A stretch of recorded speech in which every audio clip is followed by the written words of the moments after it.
Pusat Kegiatan Belajar Masyarakat atau PKBM adalah sebuah lembaga pendidikan yang diselenggarakan di luar sistem pendidikan formal.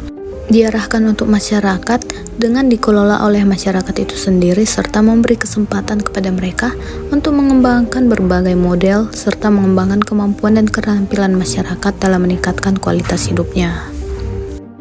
PKBM YABES Cahaya Indonesia merupakan lokasi PKL 2 saya dan berikut merupakan tahapan intervensi yang saya lakukan. Pada tahap engagement, saya menjelaskan alasan menjadikan mereka sebagai klien. Setelah dilakukannya observasi selama 2 minggu, tepat dimulai dari 5-19 September 2023. Kemudian, saya memutuskan untuk menjadikan keempat siswa PKBM sebagai klien saya, sehingga antara klien dan pekerja sosial terhubung akibat dilaksanakannya kegiatan PKL di PKBM YABES. Pada tahap intake, saya menjelaskan alasan kedatangan saya, yaitu untuk melakukan intervensi dan membantu mereka untuk meningkatkan keberfungsiannya.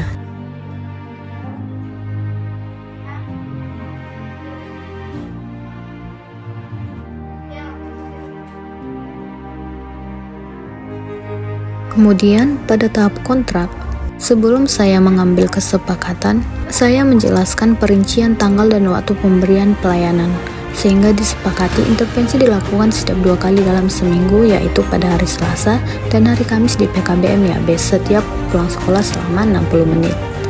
Dalam tahap 1 ini juga saya menggali informasi mengenai data pribadi klien serta latar belakang klien saya memiliki keterikatan satu sama lain. Ricot dan Chelsea berasal dari panti yang sama, sedangkan Marcelina dan Wita merupakan kakak beradik.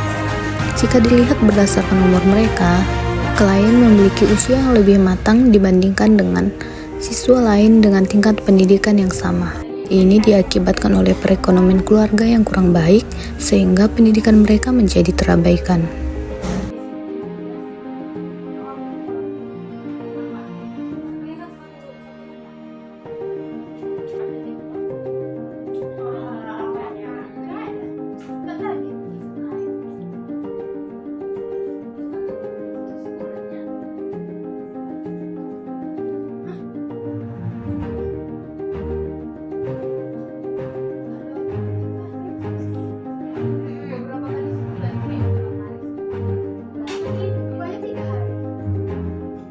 Setelah kesepakatan didapatkan, saya kemudian menyusun kontrak.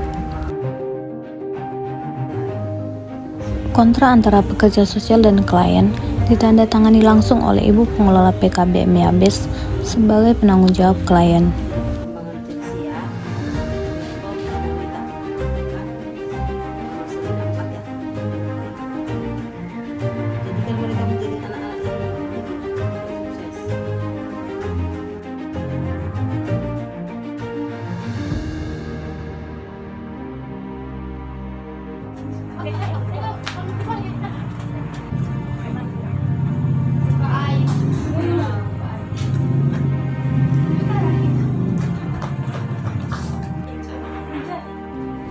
Teknik asesmen yang saya lakukan adalah dengan menggunakan Focus Group Discussion atau FGD dalam menggali permasalahan mereka. Teknik FGD dilakukan untuk menyatukan suara mereka sehingga didapati informasi yang lengkap.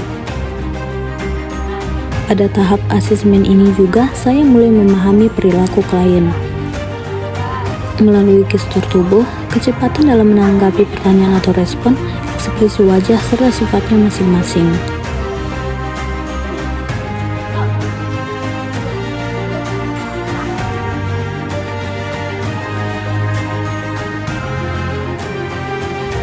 Sehingga dapat saya ketahui bahwa klien saya memiliki sifat dan perilaku yang berbeda-beda.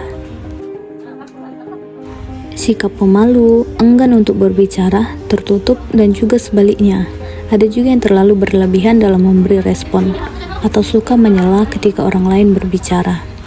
Namun sifat pemalu klien ini terjadi karena bentuk ketidaknyamanan klien terhadap orang baru, sehingga membutuhkan waktu yang cukup lama untuk ia dapat berkomunikasi dengan baik.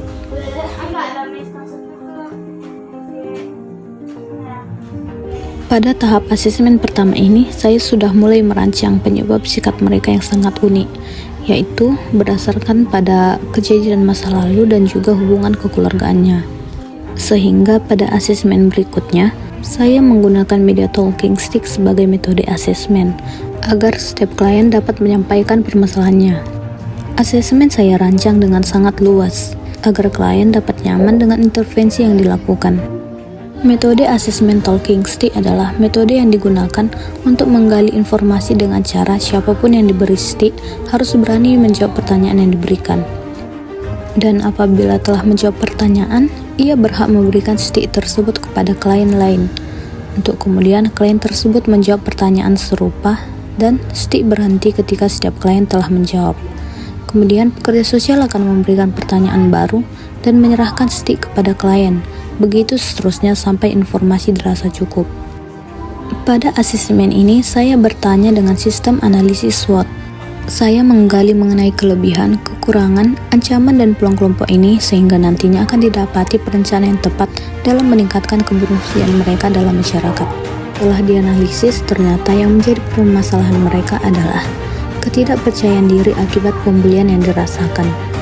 Klien dibully akibat lemahnya perekonomian keluarga, disabilitas, dan kemampuan kognitif yang rendah, sehingga mereka menjadi menarik diri dari lingkungan dan enggan untuk menghadapi dunia luar yang lebih luas.